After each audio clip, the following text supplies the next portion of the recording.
Bienvenidos a Metaeconomía, programa que transmitimos todos los miércoles a las 7 de la noche por Visión Democracia TV. En el programa de hoy tenemos como invitado especial al doctor Miguel Ocando, abogado en ejercicio, y Miguel es una persona que se puede considerar un investigador en las ciencias de la conducta.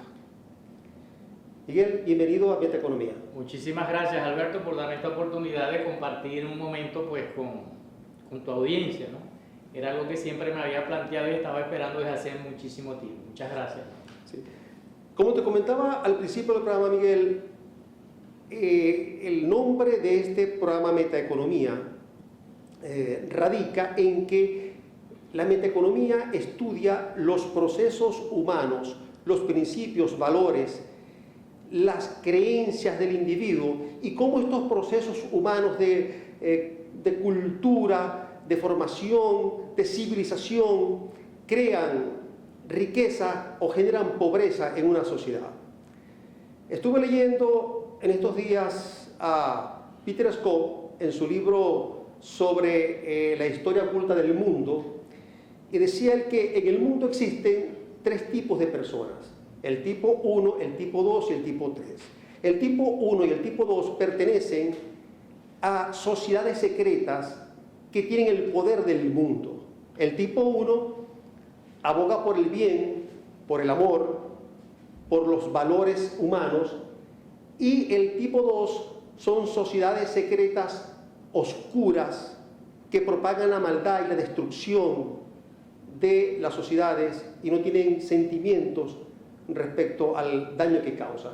Y el tipo 3 es la mayoría de las personas que somos, como estamos pendulando, y somos víctimas, vamos a decirlo así, de esos grupos de poder. La destrucción de nuestro país, producto de esta crisis política, económica, social, familiar, creo que tiene que ver mucho con valores, con principios, con creencias que tienen que ver con alguna sociedad secreta. ¿Qué opinas tú sobre eso? Fíjate, tú me has dicho y me has hablado del mundo. Tenemos que entender en primer término qué es el mundo, ¿no? Y definitivamente tendríamos que irnos a la parte teológica porque no tenemos otra herramienta para poder explicar lo que es el mundo. Acuérdate que el mundo, tú me hablabas de estos dos primeros grupos que formaban parte del mundo y que eran las sociedades secretas que patrocinaban todos estos movimientos de maldad o vamos a decir de dominio, ¿no? Sobre un tercer grupo que era víctima de los efectos, vamos a decir así, de todas las políticas que ellos pudieran instaurar. Bueno, te voy a decir algo. Para entender esto tenemos que entender que tanto la víctima, que sería el tercer grupo, ¿verdad?, como los verdugos, que corresponden a los primeros dos grupos, no están separados. Y en esa dialéctica y en el entendimiento de esa supuesta contrariedad es que podemos darle solución al conflicto. Porque mientras asumamos el rol de víctimas y patrocinemos, o vamos a decir, los términos de que hay un grupo malo y otro bueno, el juego está hecho. Yo diría que no solamente está hecho, es un juego perfecto. Porque hay una complicidad entre el verdugo y la víctima. Acuérdate que el mundo como tal es un teatro. Y siempre estamos jugando a algo. Siempre estamos, vamos a decir, en el telón de una novela, ¿no? O sea, yo te entiendo, Miguel, que existe una relación simbiótica como la que existe entre el sádico y el masoquista. Y como el que existe entre la madre y el bebé que está en el útero, o decirlo así, ¿no? Ella, para ser madre, la mujer para poder ser madre tiene que tener ese hijo dentro de sus entrañas y por supuesto es lo que le da a ella la posibilidad de ser madre, y ese niño, para existir, para subsistir y para darle término a su libreto de vida, por decirlo así, necesita del alimento de la madre, del sustento de la madre. Entonces es justamente cuando nosotros nos vamos a estos principios, yo diría más teológicos, porque yo pienso que la persona que nos explicó al carbón qué era el mundo fue Jesús de Nazaret. Y no estoy hablando de religión, ¿no? Estoy hablando de historia, del personaje que existió ¿verdad? De ese hombre que vivió entre las multitudes y que, entre otras cosas, fue un hombre con una sabiduría inmensa y que vino justamente a que supiéramos que teníamos que recurrir a nuestra esencia, que no era ser víctimas, ¿no? Porque la esencia divina, o vamos a decir de dónde venimos, ¿no? Se supone que yo soy hijo de mi madre fue hija de mis abuelos de mis abuelos, y hasta donde yo sigo esa genealogía o sigo ese árbol, voy a llegar a un momento en que se me tranca el serrucho. ¿Dónde estuvo el primero? Y el primero no tuvo principio. Entonces, justamente, nuestra esencia es divina porque somos hijos de ese Dios que no tuvo principio y que no tiene fin, ¿no? Sin entrar en religión, vamos a manejar el lenguaje o el metalenguaje como tal. Entonces, el mundo está conformado por las adicciones. Adicciones. Sí, pienso que ahí es donde está el meollo y donde está realmente la solución del problema. Porque cuando yo creo conciencia sobre algo, me doy cuenta, lo conozco, lo entiendo, ya elevo el nivel de conciencia. Y toda conciencia genera cambio y todo cambio genera transformación. Así que la transformación se va a dar justamente desde la conciencia. Y eso implica que tengo que entrenarme, que tengo que educarme, que tengo que saber. Y ahí es donde tenemos esta fabulosa frase de Jesús, donde dijo: la verdad os hará libres. Y otra parte donde él dice: mi pueblo perece por falta de conocimiento. Y como dijo nuestro libertador, un pueblo ignorante es instrumento ciego de su propia destrucción. Entonces, si nosotros partimos de estas premisas, ¿qué es lo que nos va a permitir salir de toda esta condición? Si es verdad, existe el grupo, existen los malos, existen los verdugos, pero también existe una víctima con una responsabilidad. Miguel, en el próximo segmento quisiera que abordáramos este planteamiento que estás haciendo excelentemente en el caso venezolano, en el caso de la crisis que estamos viviendo, porque las crisis no son casuales, son causales. Y hablaste de algo importantísimo que tiene que ver con el nivel de conciencia de la gente, definiendo el nivel de conciencia como la capacidad que tiene un individuo para valorar las cosas. Y en esa valoración está el proceso de decisiones. Y entender. Y las decisiones, y nosotros somos consecuencia de las decisiones que tomamos. En el siguiente segmento, en Metaeconomía, con el doctor Miguel Ocando.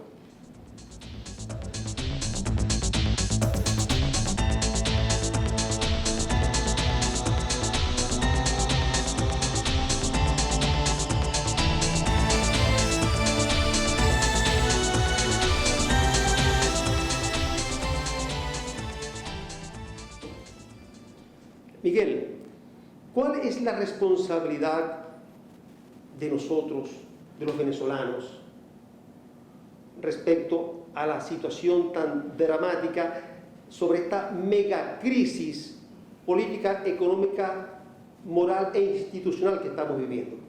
Mira, volvemos a caer en la complicidad y lo que es responsabilidad. Acuérdate que la persona irresponsable o la víctima como tal, como ella no se hace responsable de ninguno de sus actos, ella lo único que le queda es buscar un culpable. Y de hecho, si nosotros vemos el libro de la Torá, que fue el principio de todas las religiones del mundo, porque acuérdate, de la Torá sale el cristianismo, sale el judaísmo, salen los mismos los musulmanes, es decir, un cúmulo de religiones, pero cuya base es el libro de la Torá. Ese libro dice que mientras... Mucho más antiguo que la Biblia. No, es la Biblia misma.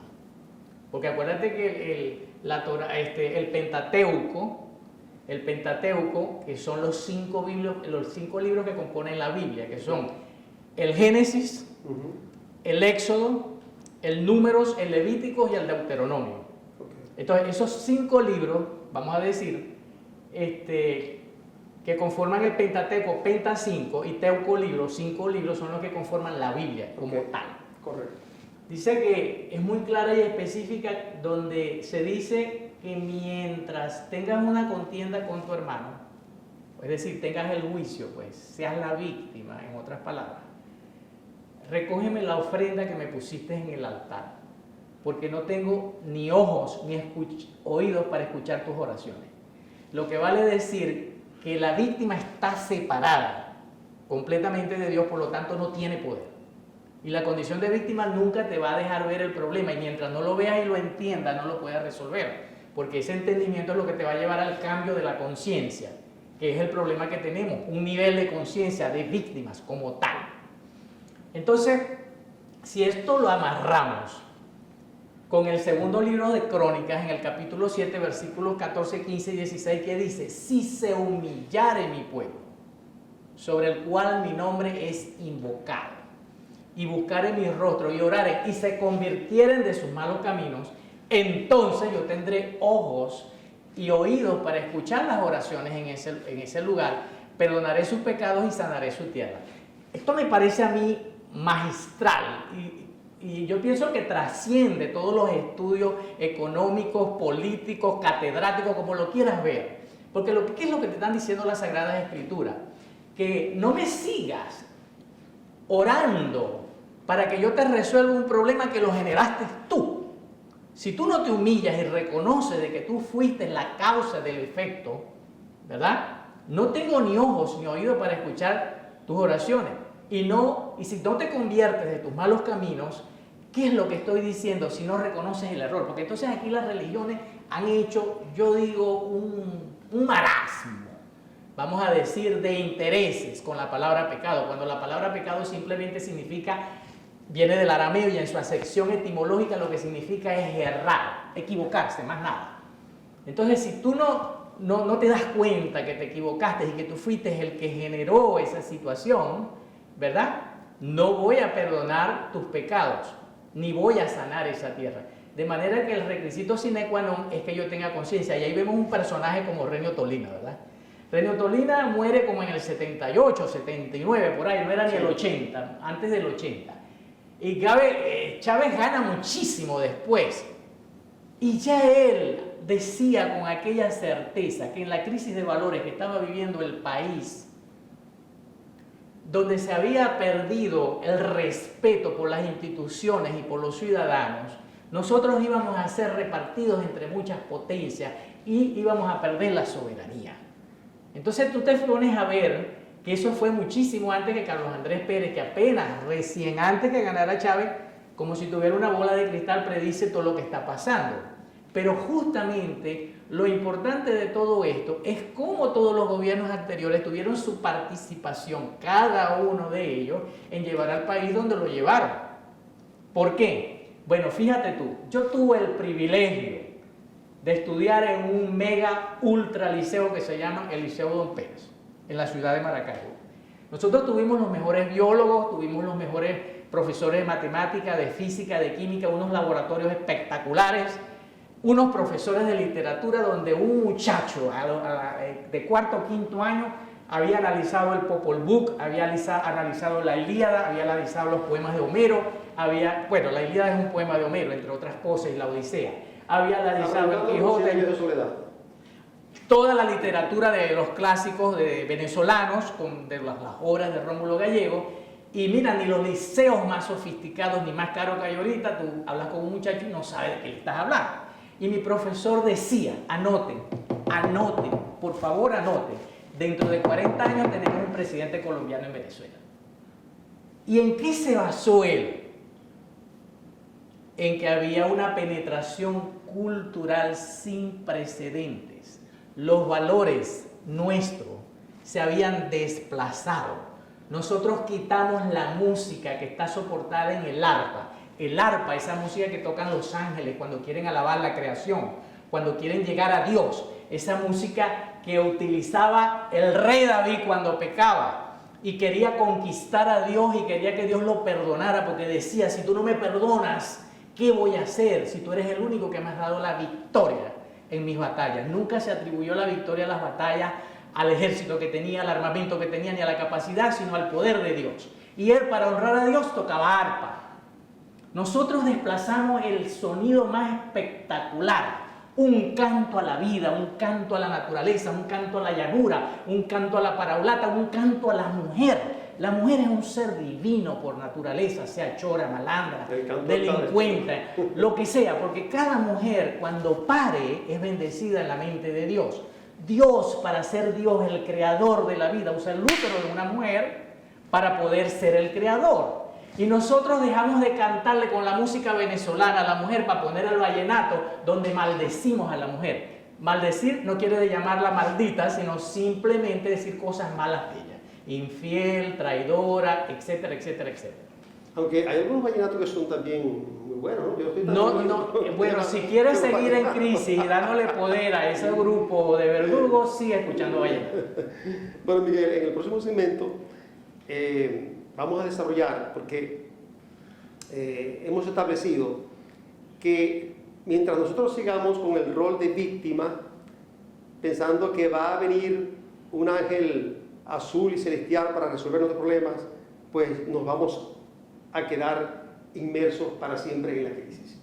O sea que tenemos que hacernos cargos de nosotros mismos. Si se humillara en mi pueblo. Correcto. En el próximo segmento, con Metaeconomía.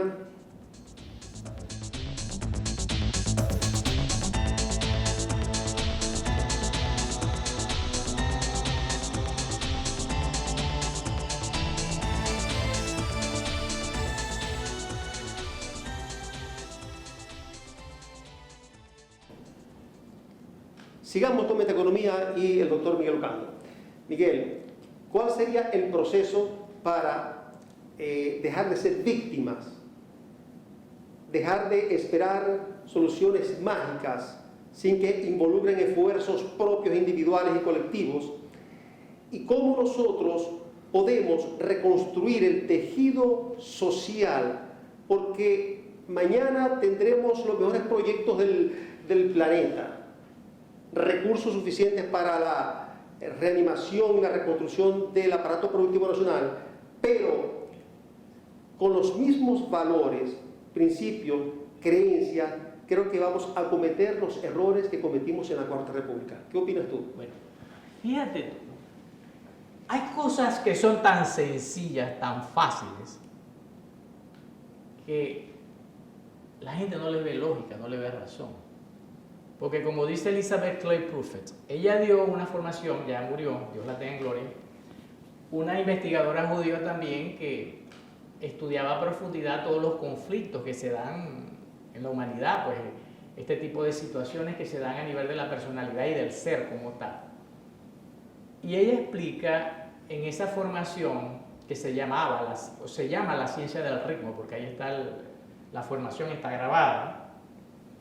Ella explica justamente que para estos verdugos, estos dos grupos de los que tú me hablabas, Illuminati, como lo quieras llamar, ¿qué necesitaban ellos como base para poder tomar el control de una sociedad? Esto es la esencia del problema. Y le puedes buscar formaciones de posgrado, de magíster, de PhD, puedes ir para Harvard, puedes ir a venir, pero si ignoras esto, te voy a decir sádicamente, neuróticamente, arrogantemente, que en todo mi balaje o formación académica yo estoy plenamente seguro de eso y doy fe de eso, porque cuando estudié epistemología, que es la base del método científico que está soportado en la observación, yo para ser un científico no necesito posgrado ni magíster, no. Los grandes científicos que hubo en la humanidad, ninguno tuvo formación académica. Ellos eran observadores de un proceso y ellos veían cómo ese proceso ante un estímulo determinado daba siempre la misma respuesta.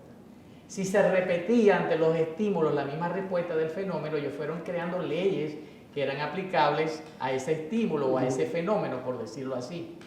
Entonces, en mi base, en mi formación terapéutica, cuando he tenido pacientes, me doy cuenta que todos los problemas vienen de la misma fuente.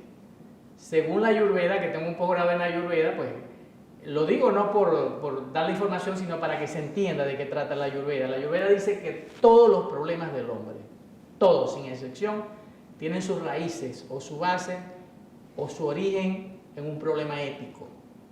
Ahora, falta ver cuál es el verdadero significado de la palabra ética, que no tiene nada que ver ni con la ética de los médicos ni los abogados, no.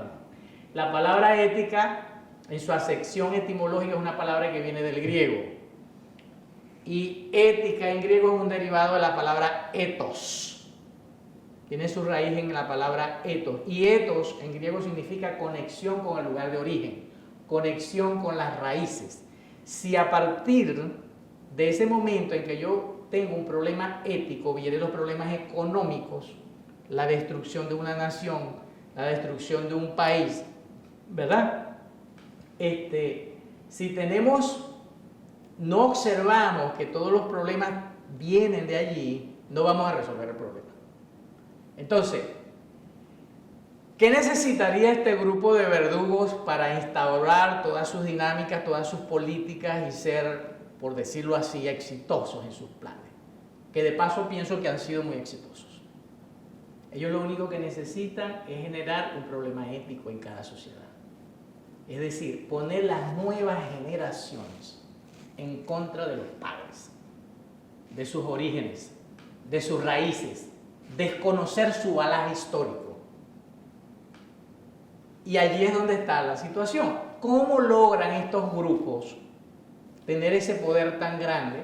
Bueno, es muy sencillo. Ellos tienen que generar cambios musicales donde se abdique, donde se adjure toda esa música que fue lo que pasó en Venezuela. Se le dejó de cantar a la llanura, a la mujer, al llano, a los pájaros, a la vida, a Dios. Y cambiamos eso por una música que deshonra a la mujer. Porque es que el problema es que tú no te puedes meter en problemas con la mujer. Indistintamente de la condición que te hace, si tú quieres tener prosperidad, si tú quieres tener avance, quieres que te fluya todo en la vida, no digo la palabra lo que tienes que meter. Pero o aceptas a la mujercita o te vas a meter en tremendo problema, o la dejas quietecita y no te metas con ella. No tengas ningún juicio, porque cuando te metes en la mujer te metes con Dios, es la extensión de la divinidad para crear la vida. Entonces, un canto que deshonra a la mujer las 24 horas del día. Me engañaste, me traicionaste, mala mujer, no te quiero. Es decir, un conflicto con la parte femenina. La madre como tal es la responsable de la abundancia en los hijos, en la familia. Toda persona que se desvincula de la figura materna, mira, se puede graduar de lo que le dé la gana, pero los títulos en Harvard no va a tener que hacer con ellos porque empresa que agarra les barata.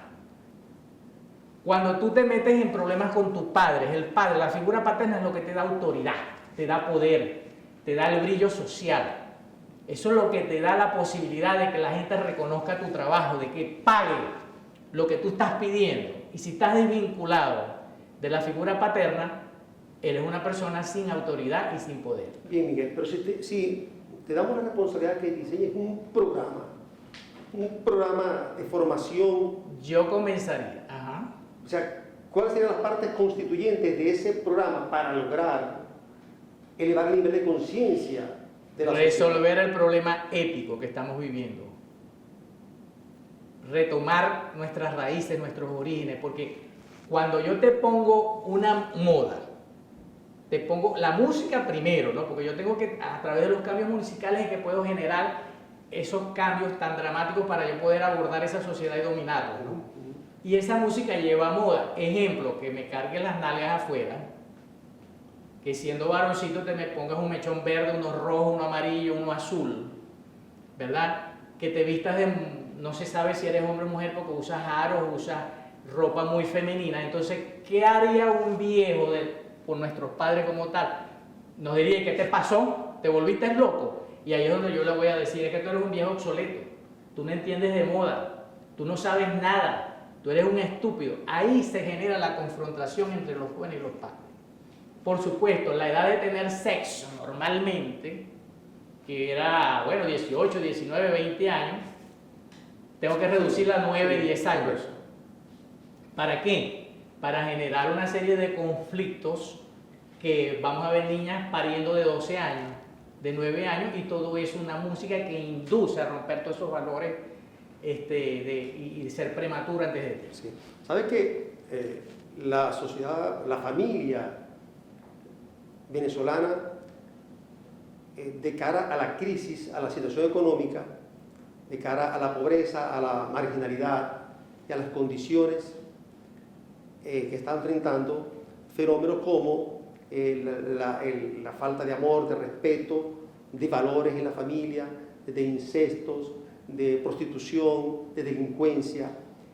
Pero ahora, sumado a la diáspora, hasta las familias más honorables están padeciendo porque la familia está completamente dividida. Pero es que tú Entonces, te pones a ver que las familias ricas de aquí son tan marginales, como dijo Carlos Andrés Pérez, o más marginales que los marginales, porque tú ves en el Náutico una fiesta que sella con vallenato. Correcto.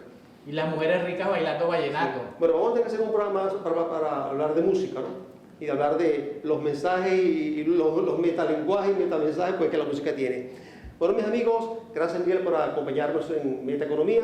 Nos veremos el próximo miércoles a las 7 por Visión Democracia TV, donde como pueden ver estamos construyendo juntos.